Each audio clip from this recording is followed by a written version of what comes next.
মুখ্যমন্ত্রী আমাদের জন্য এই এত সুন্দর মানে কথা ভেবেছেন উনি, এটা ঠিকই করেছেন। এটা যাদের দরকার তারা যাবেন, ঠিকই আছে। যোগ্যতাটা যাচাই করা খুব প্রয়োজন। যোগ্যতাটা যাচাই করে যদি সব কিছু ইনকোয়ারি করা হয় ভালো হয় সবচেয়ে বেশি। রাজ্যে হয়েছে রাজনৈতিক পালাবদল, সরকার গঠন করেছে বিজেপি এবং ক্ষমতায় আসার পরেই কিন্তু রাজ্য সরকারের তরফ থেকে মহিলাদের জন্য সরকারি বাসে ফ্রি করে দেওয়া হয়েছিল। নির্বাচনী প্রচারের সময় যে প্রতিশ্রুতি দেওয়া হয়েছিল যে সরকারি বাসে মহিলাদের ফ্রি, সেই প্রতিশ্রুতি কিন্তু রাখা হয়েছে এবং একের পর এক প্রতিশ্রুতি কিন্তু রাখছে নতুন সরকার। মুখ্যমন্ত্রী নেতাজি ইন্ডোর স্টেডিয়ামে অন্নপূর্ণা যোজনার অনুষ্ঠানে পিঙ্ক কার্ড নিয়ে আরও একবার তিনি জানালেন যে মহিলাদের জন্য পিঙ্ক কার্ড করে দেওয়া হবে।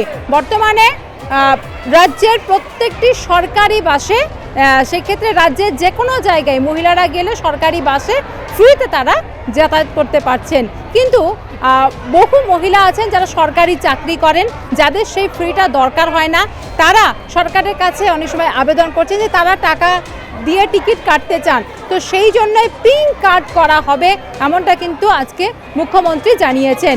সরকারি প্রকল্প যারা যোগ্য তারা পাবেন। অন্নপূর্ণা যোজনার বাইরে গিয়ে যদি বলা যায়, আমরা সরকারি বাসে জিরো ভ্যালু টিকিট আমাদের মহিলাদের জন্য চালু করেছি।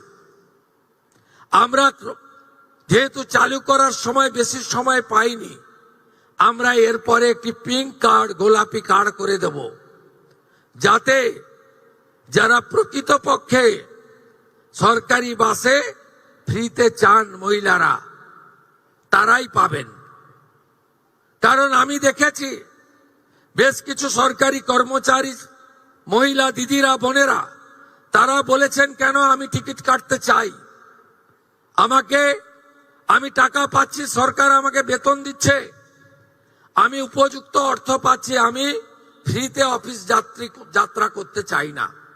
আমি তাদেরকে কর্নিশ জানাই যে তারা চান যে এই ধরনের অর্থনৈতিক সাপোর্ট, সহায়তাযুক্ত কর্মসূচি কেবলমাত্র প্রকৃত প্রাপকদের কাছেই যাক। পিঙ্ক কার্ড করা হবে এবং এই যে ফ্রিতে যাতায়াত, এ নিয়ে মহিলাদের কি বক্তব্য, কি বলবেন? আজকে পিঙ্ক কার্ড করা নিয়ে মুখ্যমন্ত্রী জানিয়েছেন এবং মহিলাদের এই যে বাসে ফ্রি করে দেওয়া হয়েছে, এটাতে কতটা সুবিধা হচ্ছে এবং এই যে পিঙ্ক কার্ড করার কথাটা বললেন, কি বলবেন? প্রচুর সুবিধা। তো আমাদের তো খুবই ভালো লাগলো যে মুখ্যমন্ত্রী আমাদের জন্য এই এত সুন্দর মানে কথা ভেবেছেন উনি। সবই ঠিক আছে, কিন্তু আজকে আমার একটা কথা বলার ছিল ওনাকে, তো আমি তো সেই রকম আমরা তো পাবো না জানি, তো এখানেই আমি বলতে চাই, কিন্তু সবার জন্য সব কিছু করছে, কিন্তু বার্ধক্য ভাতা উনি তো বলেছিলেন 2000 টাকা করবেন, ওটা 1500 টাকা হয়েছে। কিন্তু ওটা যদি 2000 টাকা করতে পারতো খুবই ভালো হতো। কেন অনেক মানে বয়স্ক মানুষরা আছে যারা ওই 2000 টাকার ওপর তাদের ওষুধপত্র চলে, ছেলেরা তো সবাই তো সমানভাবে বাবা মায়েদেরকে দেখে না, যার জন্য 2000 টাকা করলে ওটা খুব ভালো। তো ওটা যদি উনি করতে পারেন তো আরও ভালো হয় আমাদের জন্য। পিঙ্ক কার্ড নিয়ে কি বলবেন? সরকারি বাসে ওটা ঠিকই আছে, ওটা খুবই ভালো করেছে, ওটা ঠিকই আছে। মানে সরকারি বাসে যারা সরকারি চাকরি করে তাদের তো ফ্রি দরকার হয় না, তো সেক্ষেত্রে সরকারি যে সিদ্ধান্ত যে পিঙ্ক কার্ড করে দেওয়া হবে, যাদের দরকার তারা নিতে পাবে, সেই সিদ্ধান্ত নিয়ে কি বলবেন? এটা ঠিকই করেছেন। এটা যাদের দরকার তারা যাবেন, ঠিকই আছে, কিন্তু যাদের দরকার নেই তাদের না দেওয়াটাই ঠিক আছে। সেম মত, যে যাদের দরকার তারা নিতে পারে, যারা তো সরকারি চাকরি করে তাদের তো হয়তো দরকার লাগতে নাও পারে। পিঙ্ক কার্ডটা দিলে তো খুবই ভালো হয়, কারণ অনেক মানুষ মানে এখনকার বর্তমান পরিস্থিতিতে সবাই স্বাধীনভাবে থাকতে পছন্দ করে এবং কারো কাছে, বিশেষ করে স্বামীর কাছে হাত পাততে তাদের কষ্টই হয়। তো তাদেরও তো ইচ্ছা সারা জীবন শ্বশুরবাড়ি বন্দি জীবন দশা থেকে কাটিয়ে যদি ঘুরতে বেড়াতে, তাদেরও তো ভালো লাগে, হয়তো কোথাও বেড়াতে চাইছে কিন্তু অর্থের অভাবে তারা যেতে পারছে না।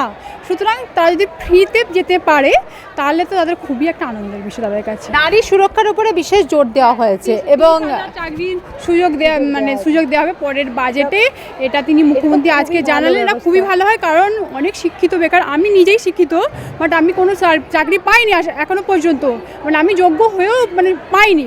এটাই সবথেকে দুঃখের বিষয়। যদি মানে স্বচ্ছদের খুঁজে বার করে যদি তাদেরকে শিক্ষিত বেকার ছেলে মেয়েদের চাকরির সুযোগ করে দেন, তাহলে এটা মানে আমার মতো সমস্ত মহিলারাই খুবই উপকৃত হবে।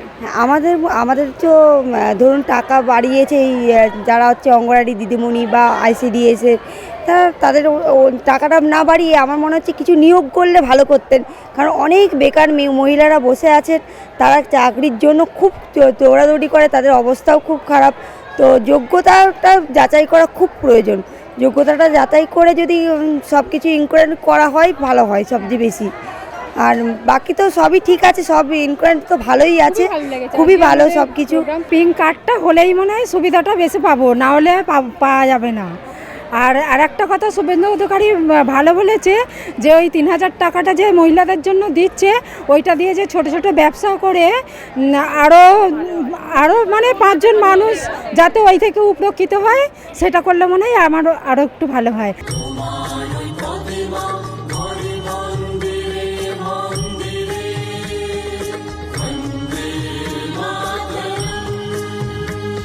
অন্নপূর্ণা যোজনার টাকা ঢোকার পরে খুশি অনেকে অপেক্ষায় রয়েছেন যে অন্নপূর্ণা টাকা দ্রুত ঢুকে যাবে, এবং পাশাপাশি সরকারি বাসে যে ফ্রি তাতেও কিন্তু খুশি, পিঙ্ক কার্ড করা হবে সে বিষয়েও কিন্তু খুশি মহিলারা। পাশাপাশি বর্তমান রাজ্য সরকার নারী সুরক্ষা, নারী ক্ষমতায়নের উপরে যে জোর দেওয়া হয়েছে, এবং পাশাপাশি চাকরির ক্ষেত্রে নারীদের যে পথ খোলা রাখা হচ্ছে সেদিকেও কিন্তু খুশি মহিলারা।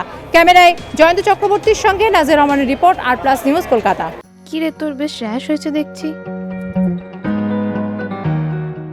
হ্যাঁ রে, কি করব বলতো, র্যাশগুলো কিছুতেই কমছে না। অনেক কিছু ইউজ করলাম তবুও কমছে না। আমার মনে হয় তোকে কোনো একজন ভালো ডার্মাটোলজিস্টের কাছে দেখানো উচিত। তুই ঠিক বলেছিস, কিন্তু কোনো ভালো ডার্মাটোলজিস্ট থাকলে একটু সাজেস্ট কর না প্লিজ। এই তোর তো একবার র্যাশ হয়েছিল না, তুই কোথায় দেখিয়েছিলিস? তুই একবার গৌরীদেবী হসপিটালসে দেখাতে পারিস, ওখানে ভালো এক্সপিরিয়েন্স ডার্মাটোলজিস্ট আছে।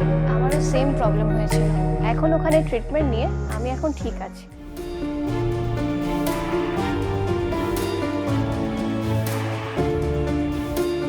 গৌরী দেবী হসপিটাল, রাজবাঁধ, দুর্গাপুর।